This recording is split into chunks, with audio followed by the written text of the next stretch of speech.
Hello! Magandang araw. Ako po ang inyong tutor at home, si Tutor Jenny. So ngayong araw na ito, ang ating pag-uusapan ay tungkol sa dalawang uri ng tutor. So meron tayong tutor online at meron tayong tutor face-to-face.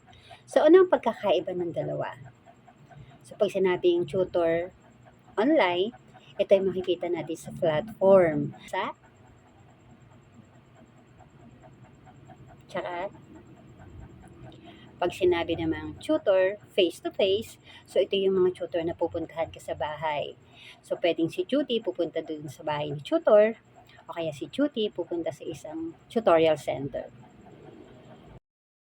So, ano kaya ang ginagamit ng mga tutor? Tutor online, tsaka tutor face-to-face. So, si tutor online gumagamit ng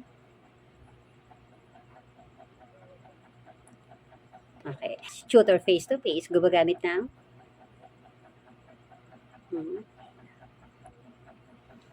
Okay. So, napag-usapan na natin yung dalawang uri ng tutor, si tutor online, tsaka si tutor face-to-face. So, nasa sa inyo na kung ano yung gusto nyo yung pipiliin nyo. At isa pa pala, ito yung pinakamahalaga. At ito yung dapat yung isipin talaga bago kayo magsimulang magturo. O bago kayo maging isang tutor. So, kailangan, unang-una, mahaba ang pasensya nyo. Isa pa, hilig nyo ba talaga ang pagtuturo?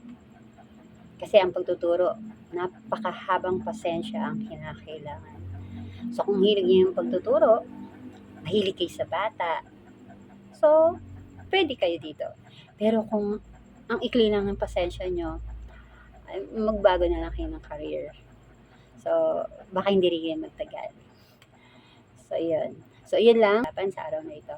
So, nasa sa inyo na kung ano yung pipiliin nyo. Kung pipiliin nyo ba itong career na to. So, muli, paalam.